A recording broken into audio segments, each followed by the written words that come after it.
What's up guys, this is the last entry of this month's special event and we're going to finish it off with a romance movie. In case you don't know what a special event is, during a month I look at one movie per week with all of them having the same topic. This month it's Hood Movies Month. We've had Boys in the Hood, Waist Deep, and Dope. By the by, I'm the movie guy and this is my review for Poetic Justice. Justice is a young woman living in South Central LA. One night she goes to a drive-in cinema with her boyfriend Markel. He goes to get some popcorn and some people that he had a fight with see him. He gets back to the car and they kill him in front of Justice. Now she works at a beauty shop and that is where she meets Lucky, a postman who asks her out. She refuses as she is still in mourning over Markel. She goes on a mail run with her friend Isha, her boyfriend Chicago, and a guy for her. That guy turns out to be Lucky. They don't hit it off from the beginning, but there might still be hope for them yet. This is a romance movie, but it does have some road trip elements in it. As I've said, all four characters go on a mail run and they stop at various locations like a family reunion barbecue or a gas station and some other rest stops on their way to Oakland.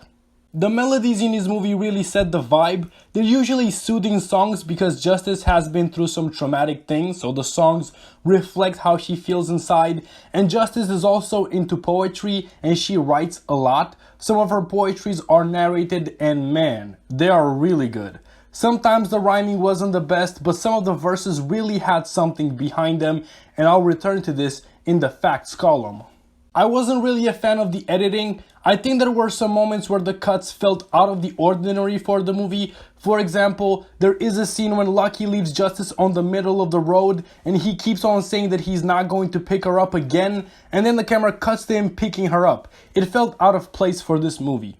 And this movie also took too long to get started. That's what it felt like to me, because it took so long before I understood what the end goal was for the movie. For about half an hour, we see the characters living their lives separately, and then they meet on the mail run, but they get into a terrible fight right from the beginning. It was hard to see or believe them as a couple. The characters were solid. A lot of time was put into developing their backstories, and the time was put in well. You can empathize with the characters and you feel something for them. Justice has had a very traumatic life, as I've said. Death seemed to follow her around. She doesn't want to try a new relationship after the death of her last boyfriend, but Lucky in the end does change her mind. Lucky chose the path of honest work, not the one of selling drugs, although he does have friends that do that. He has a daughter, Keisha, and he wants to make music. It's time for me to drop some knowledge, guys. In all of the special event entries, a rapper has played a role. It was Ice Cube in Boys in the Hood, Game in Waist Deep, A$AP Rocky and Tyga in Dope, and now it's Tupac in this one.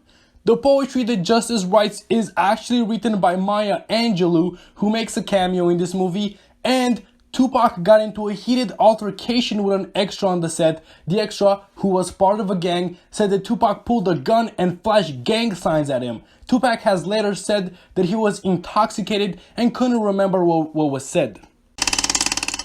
Janet Jackson is the lead of this movie. She plays Justice and I was very impressed by her. There was a crying scene in which she wasn't the best, but she was solid aside from that.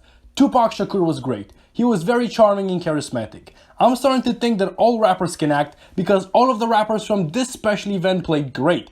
Regina King plays Justice's friend Aisha and she was also very good. There is a sequence where she's supposed to be drunk and she was perfect. Maybe she was method acting.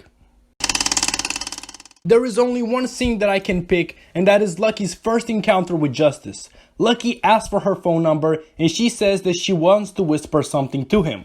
She whispers, "Do you want to smell my, let's call it lady parts?" And he says yeah.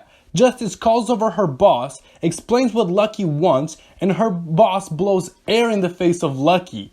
Get it? Cause her mouth smelled like her lady parts? It was a brutal rejection, but it was very funny. This movie wasn't bad, but it took too long to get started. I didn't like the things happening towards the end. It felt like they just wanted to add another 10 minutes. The dialogue wasn't anything special. There's a lot of fuck you, no, fuck you, but it wasn't bad. For my alternative pick, I choose Love and Basketball. It's about a couple, their love for each other, and basketball.